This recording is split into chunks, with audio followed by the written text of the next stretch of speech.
Good morning, children. I am Ramamani from Dodalmara High School.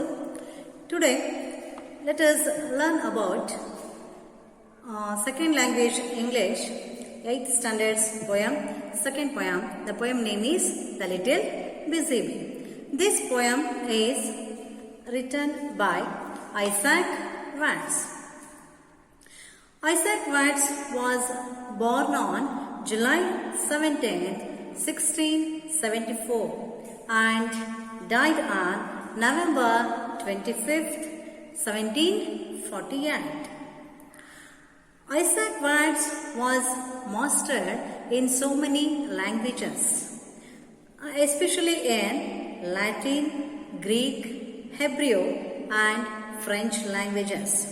And Isaac Watts was a popular poet in English literature. Isaac Watts, the first hymn book composed by him for children was Hore Lyrache. His popular hymns are O God, our help in ages past, and the Psalms of David, and also Jesus shall reign. In this poem, Isaac Watts is suggesting to the people that people should be live like and people should adopt the lifestyle of the bee, because the bee is a creature. It is always lives and it will always stays with busy. Okay. Therefore, Isaac Watts was suggesting and he was guiding to the people that all the people should follow the bee.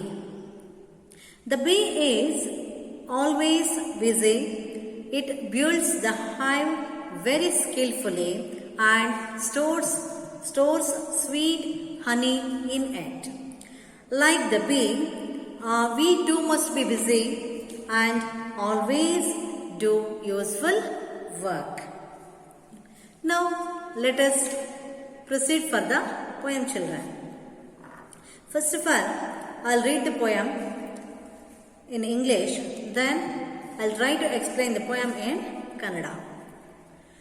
How doth the little busy bee improve each shining hour and gather honey all the day from every opening flower?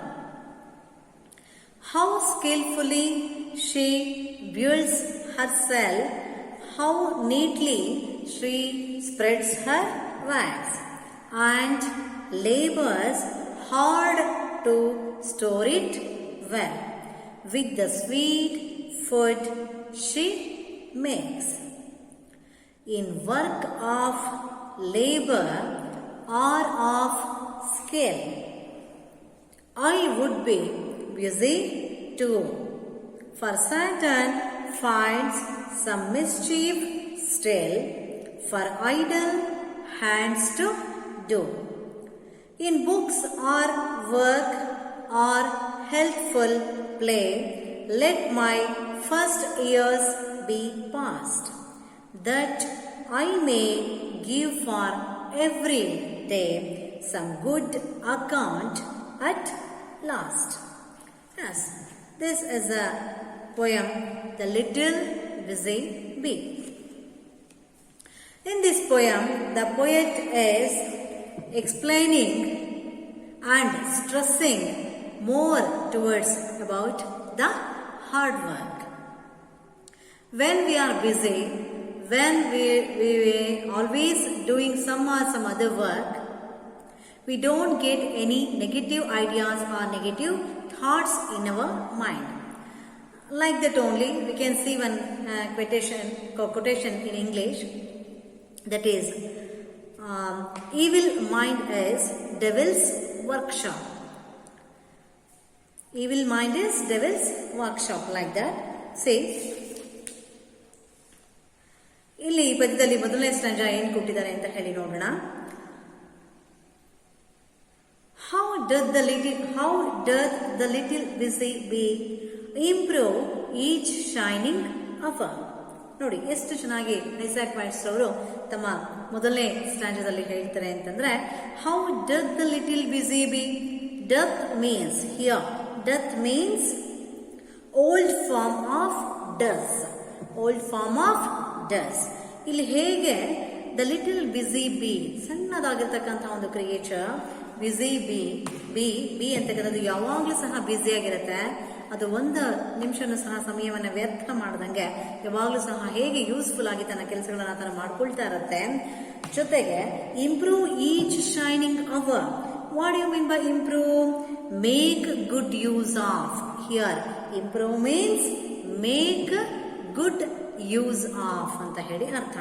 ಅಂದ್ರೆ ನೋಡಿ, make good use of ಅಂದ್ರೆ ಇಲ್ಲಿ ಹೇಗೆ busy B ಅಂತಕ್ಕಂಥದ್ದು improve each shining hour, ಒಂದೊಂದು ಗಂಟೆಯ ಸಮಯವನ್ನು ಸಹ ಹೇಗೆ ಅದು ಇಂಪ್ರೂವ್ ಮಾಡಿಕೊಂಡು, ಅಂದ್ರೆ ಮೇಕ್ ಗುಡ್ ಯೂಸ್ ಆಫ್ ಅಂದ್ರೆ ಸರಿಯಾದ ರೀತಿಯಲ್ಲಿ ಆ ಒಂದು ಸಮಯವನ್ನ ಬಳಸ್ಕೊಳ್ತಾ ಹೇಗೆ ಒಂದೊಂದು ಗಂಟೆಯನ್ನು ಸಹ ಸದ್ಬಳಕೆ ಮಾಡ್ಕೊಳ್ತಾ ಇದೆ, ಹಾಗೆ ನಾವು ಸಹ ಹ್ಯೂಮನ್ ಬೀಯಿಂಗ್ಸ್ ಸಹ ಅದೇ ರೀತಿಯಲ್ಲಿ ಸಮಯವನ್ನ ಸದ್ಬಳಕೆ ಮಾಡ್ಕೊಳ್ಬೇಕು ಅಂತ ಹೇಳಿ ಇಲ್ಲಿ ಐಸಾಕ್ ವಾಟ್ಸ್ ಅವರು ತಮ್ಮ ಸ್ಟಾರ್ಟಿಂಗ್ 2 ಲೈನ್ಸ್ ನ ಪೋಯಮ್ ನಲ್ಲಿ ಹೇಳ್ತಾ ಇದ್ದಾರೆ. Okay, and gather honey all the day. ಇನ್ ಬಿಸಿಗೆ ಬೀನ ಕೆಲಸ ಏನೋ, ಯಾವಾಗ್ಲೂ ಬ್ಯುಸಿ ಆಗಿದ್ದು ಹನಿಯನ್ನ ಗ್ಯಾದರ್ ಮಾಡುತ್ತೆ. Here gather means collecting. Gather means collecting. ಅದು ಹೇಗೆ ಹನಿಯನ್ನ, ಒಂದು ಜೇನುತುಪ್ಪವನ್ನ ಪ್ರತಿಯೊಂದು ಕಡೆ ಎಲ್ಲ ಒಂದೊಂದೇ ಹೂವಿನ ಮೇಲೆ ಹೋಗಿ ಕೂತು ಮಕರಂದವನ್ನ ಹೀರಿ ಹೇಗೆ ಅದು ಹನಿಯನ್ನ, ತುಪ್ಪವನ್ನ, ಜೇನುತುಪ್ಪವನ್ನ ಹೇಗೆ ಒಂದು ಕಡೆ ಸಂಗ್ರಹಿಸುತ್ತೆ, ಆ ರೀತಿಯಲ್ಲಿ ಫ್ರಮ್ ಎವ್ರಿ ಓಪನಿಂಗ್ ಫ್ಲವರ್, ಎಲ್ಲಿ ಅದು ಹನಿಯನ್ನ ಸಂಗ್ರಹ ಮಾಡ್ಕೊಂಡ್ ಬರುತ್ತೆ, ಫ್ರಮ್ ಎವ್ರಿ ಓಪನಿಂಗ್ ಫ್ಲವರ್, ಎಲ್ಲೆಲ್ಲಿ ಒಂದೊಂದು ಸುಂದರವಾಗಿರ್ತಕ್ಕಂಥ ಹೂಗಳೆಲ್ಲೆಲ್ಲಿ ಸಹ ಬಿಟ್ಟಿರುತ್ತೆ ಅಲ್ಲೆಲ್ಲ ಕಡೆ ಇದು ಹೋಗ್ಬಿಟ್ಟು ಏನ್ ಮಾಡುತ್ತೆ, ಮಕರಂದವನ್ನ ಹೀರ್ಕೊಂಡು ಬಂದು ಜೇನುತುಪ್ಪವನ್ನ ತಯಾರು ಮಾಡುತ್ತೆ. ಸೊ ಆ ರೀತಿಯಲ್ಲಿ ಹೇಗೆ ಲಿಟಿಲ್ ಬಿಸಿ ಬಿ ಯಾವಾಗ್ಲೂ ಬ್ಯುಸಿ ಆಗಿರುತ್ತೆ, ಅದು ಹೇಗೆ ತನ್ನ ಕೆಲಸವನ್ನ ತಾನು ಮಾಡ್ತಾ ಇರುತ್ತೆ, ಹಾಗೆ ಹ್ಯೂಮನ್ ಬೀಯಿಂಗ್ಸ್ ಆಗಿರ್ತಕ್ಕಂತಹ ನಾವುಗಳು ಸಹ ಸಮಯವನ್ನ ವ್ಯರ್ಥ ಮಾಡದೆ ಯಾವಾಗ್ಲೂ ಬ್ಯುಸಿ ಆಗಿರ್ಬೇಕು ಅಂತ ಇಲ್ಲಿ ಇವರು ಐಸಾಕ್ ವಾಟ್ಸ್ ಅವರು ಹೇಳ್ತಾ ಇದ್ದಾರೆ. Now come to the second stanza, children. How skillfully she builds herself, how neatly she spreads her wax, and labors hard to store it well with the sweet food she makes. See, how skillfully. ನೋಡಿ, ಇಲ್ಲಿ ನಮ್ಮ life style ಅಂತಕ್ಕಂಥದ್ದು ಯಾವಾಗಲೂ ಸಹ skilful ಆಗಿ ಇರಬೇಕಾಗತ್ತೆ, ಕೌಶಲ್ಯ ಭರಿತವಾಗಿ ಇರಬೇಕು. ಸ್ಕಿಲ್ ಮೀನ್ಸ್ ಕೌಶಲ್ಯ. ಹೌ ಸ್ಕಿಲ್ಫುಲಿ ಅಂದ್ರೆ ಎಷ್ಟು ಸ್ಕಿಲ್ಫುಲ್ ಆಗಿ, ಎಷ್ಟೊಂದು ಕೌಶಲ್ಯ ಭರಿತವಾಗಿ ಶಿ ಬ್ಯೂಲ್ಡ್ಸ್ ಹರ್ ಸೆಲ್ಫ್, ಅದು ಹೇಗೆ ತನ್ನ ಜೇನುಗೂಡನ್ನ ತಯಾರು ಮಾಡ್ತದೆ ಅಂತ ಸಂದರ್ಭದಲ್ಲಿ ಎಷ್ಟು ಚೆನ್ನಾಗಿ ತನ್ನ ಜೇನುಗೂಡನ್ನ ಸ್ಕಿಲ್ಫುಲ್ ಆಗಿ ಕೌಶಲ್ಯ ಭರಿತವಾಗಿ ತಯಾರು ಮಾಡ್ತಾ ಇದೆ. How neatly she spreads Har wax. How neatly, ಎಷ್ಟೊಂದು ಚೆನ್ನಾಗಿ ನೀಟಾಗಿ ನೀಟ್ ವರ್ಕ್ ಅದು ಮಾಡಿರುತ್ತೆ. ಶಿ ಸ್ಪ್ರೆಡ್ಸ್ ಹರ್ ವ್ಯಾಕ್ಸ್, ಅದೆಲ್ಲ ಸಹ ವ್ಯಾಕ್ಸ್ ಅನ್ನ ಕವರ್ ಮಾಡಿ ಒಂದು ಸೆಲ್ ಅನ್ನ ಎಷ್ಟು ಬ್ಯೂಟಿಫುಲ್ ಆಗಿ ಸ್ಕಿಲ್ಫುಲ್ ಆಗಿ ತಯಾರು ಮಾಡುತ್ತೆ ಅಂತ ಹೇಳಿ ಐಸಾಕ್ ವಾಟ್ಸ್ ಹೇಳ್ತಾ ಇದ್ದಾರೆ. And labours hard to store it well. ಯಾವುದೋ ಒಂದು ಬಿಸಿ ಬಿ ಈ ಒಂದು ಜೇನುಗೂಡನ್ನ ಮಾಡ್ತಕ್ಕಂಥ ಕೆಲಸವನ್ನ ಮಾಡ್ಲಿಕ್ಕೆ ಸಾಧ್ಯ ಆಗಲ್ಲ.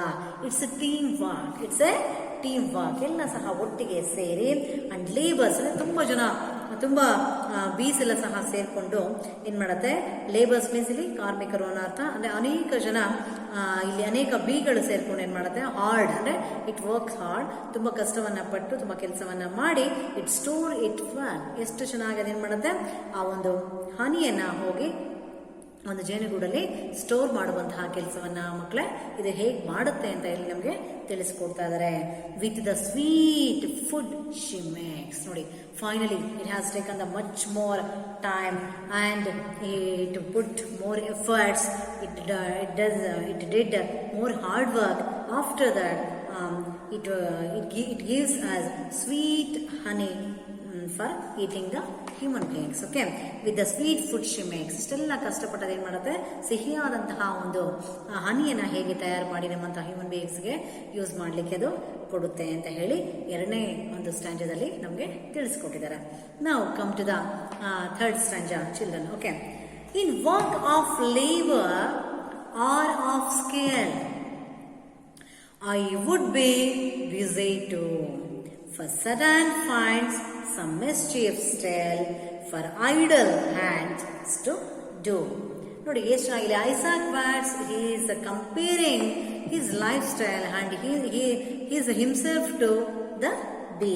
ನೋಡಿ ಇಲ್ಲಿ ಹೇಳ್ತಾರೆ, ಇನ್ ವರ್ಕ್ ಆಫ್ ಲೇಬರ್, ಒಂದು ಸ್ಮಾಲ್ ಕ್ರಿಯೇಚರ್ ಆಗಿರ್ತಕ್ಕಂತಹ ಬೀನೇ ಅಷ್ಟು ಚೆನ್ನಾಗಿ ತನ್ನ ಒಂದು ಸಮಯದ ಒಂದು ಪ್ಲಾನಿಂಗ್ ಅನ್ನ ಮಾಡ್ಕೊಳ್ಳೋದಕ್ಕೆ ಸಾಧ್ಯ ಆಗೋದೇ ಆದ್ರೆ why can't the human beings, ಯಾಕೆ ಹ್ಯೂಮನ್ ಬೀಯಿಂಗ್ಸ್ ಆಗಿರ್ತಕ್ಕಂತಹ ನಾವುಗಳು ನಮ್ಮ ಸಮಯವನ್ನ ನಾವು ಸದ್ಬಳಕೆ ಮಾಡ್ಕೊಳ್ಳಿಕ್ಕೆ ಸಾಧ್ಯ ಇಲ್ಲ, ಯಾಕೆ ನಾವು ಮಾಡ್ಕೊಳ್ಳುವಂತಹ ಒಂದು ಪ್ರಯತ್ನವನ್ನ ಇಲ್ಲಿ ಮಾಡ್ತಾ ಇಲ್ಲ ಅಂತ ಇಲ್ಲಿ ಕೇಳ್ತಾರೆ. Same in work of labour or of skill, ಅಂದ್ರೆ ಅದು ಮಾಡ್ತಕ್ಕಂಥ ಒಂದು ಕೆಲಸದ ರೀತಿಯಲ್ಲಿ ಬಿ ಹೇಗೆ ಒಂದು ಟೀಮ್ ವರ್ಕ್ ಅಲ್ಲಿ ಎಲ್ಲ ಸಹ ಬಿಗಳು ಸೇರ್ಕೊಂಡು ಒಟ್ಟಿಗೆ ಹೇಗೆ ಟೀಮ್ ವರ್ಕ್ ಮಾಡ್ತೋ ಅದೇ ರೀತಿಯಲ್ಲಿ ಯಾಕೆ ನಾವು ಹ್ಯೂಮನ್ ಬೀಯಿಂಗ್ಸ್ ಸಹ ಟೀಮ್ ವರ್ಕ್ ಅನ್ನ ಮಾಡ್ಲಿಕ್ಕೆ ಸಾಧ್ಯ ಇಲ್ಲ, ಹಾಗೇನೆ ಮತ್ತೆ ಅದರಲ್ಲಿ ಹೇಗೆ ಕೌಶಲ್ಯ ಸ್ಕಿಲ್ ಹೇಗಿದೆ ಹನಿಬಿನಲ್ಲಿ ಅದೇ ರೀತಿಯಲ್ಲಿ ಯಾಕೆ ಹ್ಯೂಮನ್ ಬೀಯಿಂಗ್ಸ್ ಅಲ್ಲೂ ಸಹ ಒಂದು ಸ್ಕಿಲ್ ಅನ್ನ ರೂಢಿಸ್ಕೊಳ್ಳಿಕ್ಕೆ ಸಾಧ್ಯ ಇಲ್ಲ ಅಂತ ಇಲ್ಲಿ ಐಸಾಕ್ ವಾಟ್ಸ್ ಅವರು is asking the question for the human beings. Okay, and I would be busy too. ಮತ್ತೆ ಜೊತೆಲಿ ಹೇಳ್ತಾರೆ, ನಾನು ಸಹ ಈ ಒಂದು ಹನಿಯ ಹಾಗೇನೆ ನನ್ನ ಲೈಫ್ ಸ್ಟೈಲ್ ಸಹ ತುಂಬಾನೇ ಸ್ಕಿಲ್ಫುಲ್ ಆಗಿ ಮಾಡ್ಕೊಳ್ಳಿಕ್ಕೆ ಸಾಧ್ಯ ಇದೆ, ಹಾಗೇನೆ ತುಂಬಾನೇ ನಾನು ಹಾರ್ಡ್ ವರ್ಕ್ ಅನ್ನ ಮಾಡ್ತೀನಿ, ಹಾಗೇನೆ ಎಲ್ಲ ಒಂದು ಟೀಮ್ ವರ್ಕ್ ಅನ್ನ ಟುಗೆದರ್ ಮಾಡ್ತೀನಿ ಅಂತ ಹೇಳಿ ಐಸಾಕ್ ವಾಟ್ಸ್ ಅವರು ಹೇಳ್ತಾರೆ. I would be busy too ಅಂತ ಹೇಳ್ತಾರೆ. Then here for busy word we can see the opposite word busy, lazy. ಎಲ್ಲಿಗೆ z1 ಬಿಸಿಗೆ ಲೇಜಿ ಅನ್ನುವಂಥ ಒಂದು ಆಪೋಸಿಟ್ ವರ್ಡ್ ನಾವಿಲ್ಲಿ ತಗೊಬಹುದು. ಬಿಸಿನ ಯಾವಾಗಲೂ ಕೆಲಸದಲ್ಲಿ ಚಟುವಟಿಕೆಯಿಂದ ಕೂಡಿರ್ತಕ್ಕಂಥದ್ದು, ಲೇಜಿ ಅಂದ್ರೆ ಏನು ಕೆಲಸವನ್ನ ಮಾಡದೇ ಇರ್ತಕ್ಕಂಥದಕ್ಕೆ ನಾವು ಲೇಜಿ ಅಂತ ಇಲ್ಲಿ ಹೇಳ್ತೀವಿ. For Satan finds some mischief still. What do you mean by Satan? Satan means evil spirit or king of devils. See, evil spirit or king of devils. ನೋಡಿ, evil ಅಂದ್ರೆ ಬ್ಯಾಡ್ ಅಂತ ಹೇಳಿ. ಈವಿಲ್ ಅಂದ್ರೇನು? ಬ್ಯಾಡ್ ಅಂತ. ಈವಿಲ್ ಸ್ಪಿರಿಟ್ ಅಂದ್ರೆ ಸೆಟನ್ ಅಂದಾಗ evil spirit ಅಂದ್ರೆ ಕೆಟ್ಟದಾಗಿರ್ತಕ್ಕಂಥ ಒಂದು ಚಿಂತನೆಗಳು, ಥಾಟ್ಸ್, ನಮಗೆ ನೆಗೆಟಿವ್ ಐಡಿಯಾಸ್ ಬರ್ತಕ್ಕಂಥದಕ್ಕೆ ನಾವಿಲ್ಲಿ ಸೆಟನ್ ಅನ್ನುವಂಥ ಒಂದು ವರ್ಡ್ ನಾವಿಲ್ಲಿ ಯೂಸ್ ಮಾಡ್ಬೋದು. ಅದಕ್ಕೆ ನೋಡಿ ಇಂಗ್ಲಿಷಲ್ಲಿ ಒಂದು ಕೊಟೇಶನ್ ಇದೆ, idle mind is devil's workshop ಅಂತ ಹೇಳಿ. Idle mind is devil's workshop. What you mean by idle mind? ಸೋಂಬೇರಿಯ ಮನಸ್ಸು, ಸೋಮಾರಿಯ ಮನಸ್ಸು ಏನಾಗುತ್ತೆ?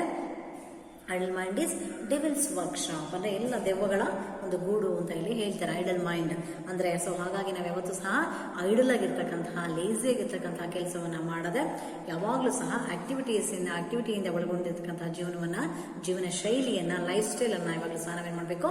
ರೂಢಿಸ್ಕೊಡ್ಬೇಕು ಅಂತ ಹೇಳಿ ತಿಳಿಸ್ಕೊಡ್ತಾರೆ. Okay, then for sudden find some mischief still. What do you mean by mischief, children? Injury or damage. Mischief ಅಂದ್ರೆ ಏನು? ಇಂಜುರಿ ಅಥವಾ ಡ್ಯಾಮೇಜ್. ಡ್ಯಾಮೇಜ್ ಅಂದ್ರೆ ತೊಂದರೆ ಆಗ್ತಕ್ಕಂಥದ್ದು, ಇಂಜುರಿ ಅಂದ್ರೆ ಗಾಯಗೊಂಡಿರ್ತಕ್ಕಂಥದ್ದು. ಮಿಸ್ಚೀಫ್ ಅಂತಂದ್ರೆ ಅಂದ್ರೆ for sudden find some mischief still for idle hands to do. ನೋಡಿ, again they have given here idle word. Idle ಅಂದ್ರೆ ನೋಡಿ, ಈ ಸೋಂಬೇರಿಗಳು ಮಾಡದೆ ಕೂತಿರ್ತಾರ, ಎಷ್ಟೊಂದು ಕೆಲಸಗಳು, ಸುಮಾರು ಕೆಲಸಗಳು ಪೆಂಡಿಂಗ್ ಇದೆ.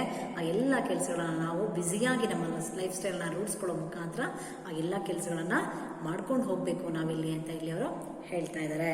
This is about third stanza. Then come to the fourth stanza, children. Okay, in books or work or healthful play, let my first years be past, that I may give for every day some good accounts at last. Yes, in books or work or healthful play. Here Isaac Watts is telling to the childhood days ಇಂದ ಬರ್ತಕ್ಕಂಥ, childhood days ಇಂದ ಸಹ ಈ ಚಿಕ್ಕ ಮಕ್ಕಳು, students ಎಲ್ಲ ಸಹ ಹೇಗೆ ಅವರ ಒಂದು ಬಿಗಿನಿಂಗ್, ಇನಿಷಿಯಲ್ ಡೇಸ್ ಅನ್ನ ಕಳೀತಾರೆ ಅಂತ ಹೇಳಿ ಹೇಳ್ತಾ ಬರ್ತಾರೆ. In books or work or helpful play ಅಂದ್ರೆ ನಾವು ನಮ್ಮ ಚೈಲ್ಡ್ಹುಡ್ ಅಲ್ಲಿ ತುಂಬಾ ನಮ್ಮ ಪುಸ್ತಕಗಳೊಂದಿಗೆ, ನಮ್ಮ ಬುಕ್ಸ್ ಒಂದಿಗೆ, ನಮ್ಮ ವರ್ಕ್, ಸಣ್ಣ ಪುಟ್ಟ ಕೆಲಸಗಳೊಂದಿಗೆ ಅಂಡ್ ಹೆಲ್ತ್ಫುಲ್ ಪ್ಲೇ, ತುಂಬಾ ಕಿಡ್ಸ್, ಚಿಲ್ಡ್ರನ್ ಅವರು ಆಟ ಆಡೋದಕ್ಕೆ ಅಂತಾನೆ ಹೆಚ್ಚಿನ ಸಮಯವನ್ನ ಸ್ಪೆಂಡ್ ಮಾಡ್ಬಿಡ್ತಾರೆ. ಬಟ್ ಆಟವೇ ಎಲ್ಲ ಅಲ್ಲ, ಆಟದೊಂದಿಗೆ ಪಾಠ ಆಗಬಾರ್ದು, ಪಾಠದೊಂದಿಗೆ ಸಹ ಆಟ ಇಲ್ಲಿ ಇರಬೇಕಾಗತ್ತೆ. Same in books or work or helpful play, ಅಂದರೆ ಕೇವಲ ನಾವು ಪುಸ್ತಕ ಓದಲಿಕ್ಕೆ ಅಂತ ಹೇಳಿನೇ ಅಥವಾ ಕೆಲಸ ಮಾಡಲಿಕ್ಕೆ ಅಂತ ಹೇಳಿನೇ ಅಥವಾ ಜಸ್ಟ್ ಆಟವನ್ನು ಆಡಲಿಕ್ಕೆ ಅಂತ ಹೇಳಿನೇ ನಮ್ಮ ಸಮಯವನ್ನು ನಾವು ಕಳೆಯದೆ ಇನ್ನೂ ಸಮಯವನ್ನು ನಾವು ಉಳಿಸ್ಕೊಳ್ಳುವಂಥ ಪ್ರಯತ್ನವನ್ನು ಮಾಡಬೇಕು. ಮಾಡುವುದರ ಜೊತೆಗೆ let my first years be past. Isaac Watts ಹೇಳ್ತಾರೆ, ನನ್ನ ಆರಂಭದ ದಿನಗಳು ಹಾಗೆ ಕಳೆದು ಬಿಡ್ತು. But children you don't do like that. ಮಕ್ಕಳ ನೀವು ಹಾಗೆಲ್ಲ ಮಾಡಬೇಡಿ. That I may give for every day. ನೋಡಿ ಮತ್ತೆ ಹೇಳ್ತಾರೆ, that I may give for every day. ಮುಂದೊಂದು ದಿನ ನಾವು ಮಾಡಿರ್ತಕ್ಕಂಥ ಇಷ್ಟು ಕೆಲಸಗಳಿಗೆ, ನಾವು ಕಳೆದಿರ್ತಕ್ಕಂಥ ಒಂದು ಜೀವನ ಶೈಲಿಗೆ ಪ್ರತಿಯೊಂದಕ್ಕೂ ಸಹ ನಾವು ಲೆಕ್ಕವನ್ನು ಕೊಡ್ತಕ್ಕಂತಹ ದಿನಗಳು ಬರ್ತದೆ. ಅಂದರೆ we have to give the account how we have led our life. ನಾವು ಹೇಗೆ ನಮ್ಮ ಜೀವನವನ್ನು ಕಳೆದಿದ್ದೀವಿ ಅಂತ ಹೇಳಿ ಪ್ರತಿಯೊಂದಕ್ಕೂ ಸಹ ನಾವು ಲೆಕ್ಕವನ್ನು ಹಾಕ್ತಕ್ಕಂಥ ದಿನಗಳು ಬರುತ್ತೆ, ಹೇಗಿತ್ತು ನಮ್ಮ ಲೈಫ್ ಸ್ಟೈಲ್ ಅಂತ ಹೇಳಿ. ಸೊ ಹಾಗಾಗಿ some good account at last. ಕೊನೆಗೆ ನಾವು ಪ್ರತಿಯೊಂದಕ್ಕೂ ಸಹ ಲೆಕ್ಕವನ್ನು ಕೊಡುವಂಥ ದಿನಗಳು ಬರುತ್ತೆ. It means in future days ನಾವು ತುಂಬ ನಮ್ಮ ಜೀವನದ ಅಂತಿಮ ಘಟ್ಟಕ್ಕೆ ಬಂದಂತಹ ದಿನಗಳಲ್ಲಿ ನಾವು ಹೇಗೆ ನಮ್ಮ ಲೈಫನ್ನು ಕಳೆದಿದ್ದೀವಿ ಅಂತ ಹೇಳಿ ತಿರುಗಿ ನೋಡಿದಾಗ ನಮ್ಮ ಪಾಸ್ಟ್ ಲೈಫ್ ಏನಿದೆ ಅದು ತುಂಬಾ ಯೂಸ್ಫುಲ್ ಆಗಿರಬೇಕು ಮತ್ತು ತುಂಬ ನಮಗೆ ಸ್ಯಾಟಿಸ್ಫ್ಯಾಕ್ಷನ್ನ ಕೊಡೋ ಹಾಗಿರಬೇಕು. ನಾನು ಚೆನ್ನಾಗಿ ಲೈಫ್ ಲೀಡ್ ಮಾಡಿದ್ದೀನಿ ಅನ್ನೋ ಹಾಗೆ ಇರಬೇಕಾಗತ್ತೆ ಅಂತ ಹೇಳಿ ಐಸಾಕ್ ವಾಟ್ಸ್ ಅವರು ಹೇಳ್ತಾರೆ. ಅಂದರೆ ಕೊನೆಗೆ ನಾವು ಅದೆಲ್ಲ ಸಹ ಲೆಕ್ಕವನ್ನು ಕೊಡಬೇಕಾಗಿರೋದ್ರಿಂದ each and every second of your life you enjoy and you should do hard work and you should utilise the maximum time for learning ಅಂತ ಹೇಳಿ ಈ ಒಂದು ಪದ್ಯದ ಮುಖಾಂತರ ನಾವಿಲ್ಲಿ ತಿಳ್ಕೊಳ್ತೀವಿ. I will learn from this poem that we must always be busy and we should be engaged by doing useful works for the society, for our sake also. These are the things we will learn from this Little Busy Bee poem. In this poem we can see so many words, so many difficult words I have written on the blackboard here. See, death means does. Death means does. And here the second word, improve. Improve means make good use of. And the third one is shining. Shining means bright. Shining means bright. And one more word, gather. Gather means collect. Gather means collect. And one more word is skillful. Skillful means clever. Skillful means clever, intelligent ಅಂತ ಅರ್ಥ ಬರುತ್ತೆ. Then Satan, evil spirit or king of devils. Evil spirit or king of devils. Then one more word, mischief. Mischief. Mischief means injury or damage. Injury or damage. Then one more word, idle. Idle means doing nothing. Doing nothing. These are the difficult words, glossary words we can see from this poem. And we can see some of the rhyming words also from this poem. And the first word is our flower. Our flower. And one more word, sell. Sell well. Sell well. And one more word, skill. Skill, still. Skill, still. And some of the opposite words we can see from this poem. Busy, busy, lazy. And then open, close. Open, close. And then one more word, sweet, bitter. Sihi, kahi. Sweet, bitter. And then good, bad. Good, bad. And one more word, and last word, lost, first. Lost, first. And children, in the 8th standard English textbook, it is the poem they have given here for you for the memorization. It's a very, very, very beautiful poem for by Hatting also, and Isaac Watts also very in a simple language he has written this poem. Very easy poem it is. Okay, in this poem only they have given here a small paragraph to understand the value of time. understand the value of time, they have given here the small paragraph about Sir M. Vishveshwaraya. Now I will read this paragraph. Sir M. Vishveshwaraya was the Diwan of Mysore state. As a student, he earned money by giving tuition to students and paid his school fees. He made a name as chief engineer and later as Diwan of Mysore. He was always busy in some useful work or the other. He used to work for more than 10 hours. He was punctual, self-disciplined and straightforward. He lived for 101 years. He was awarded the highest honor, Bharat Ratna. Yes. ನೋಡಿ, ಇಲ್ಲಿ Isaac watts ಅವರ ಒಂದು poem little busy ಬೇ ಇದೆ, ಅದಕ್ಕೆ ಕಾರ್ಲೇಟ್ ಆಗ್ತಕ್ಕಂಥ ಒಂದು ಪುಟ್ಟ ಪ್ಯಾರಾಗ್ರಾಫ್ ಅನ್ನು ನಿಮಗೆ ಇಲ್ಲಿ ಕೊಟ್ಟಿದ್ದಾರೆ. ಅದು ಯಾರ ಬಗ್ಗೆ ಇದೆ? ಸರ್ ಎಂ ವಿಶ್ವೇಶ್ವರಯ್ಯನವರ ಬಗ್ಗೆ ಕೊಟ್ಟಿದ್ದಾರೆ. Sir M Visvesvaraya was the Diwan of Mysore state. Sir M ವಿಶ್ವೇಶ್ವರಯ್ಯನವರು ಮೈಸೂರು ಸ್ಟೇಟ್ನ ಮೈಸೂರು ರಾಜ್ಯದ ದಿವಾನರಾಗಿ ಕೆಲಸವನ್ನು ನಿರ್ವಹಿಸಿದ್ದಾರೆ. ಆಸ್ ಎ ಸ್ಟೂಡೆಂಟ್, ವಿದ್ಯಾರ್ಥಿಯಾಗಿದ್ದಾಗ ಈ hard money by giving tuitions, ವಿದ್ಯಾರ್ಥಿಯಾಗಿದ್ದಾಗ ಟ್ಯೂಷನ್ ಮಾಡುವ ಮುಖಾಂತರ ಅವರು ಹಣವನ್ನು ಸಂಪಾದನೆ ಮಾಡ್ತಾ ಇದ್ರಂತೆ. And paid his school fees, ತುಂಬಾ ಬಡತನದಲ್ಲಿ ಇದ್ದಿದ್ರಿಂದ ಶಾಲೆ ಫೀಸ್ ಅನ್ನು ಕಟ್ಟೋದಕ್ಕೋಸ್ಕರ ಅವರು ಆ ರೀತಿಯಲ್ಲಿ ಟ್ಯೂಷನ್ಸ್ ಅನ್ನ ಕೊಡ್ತಾ ಇದ್ರಂತೆ. He made A name as chief engineer.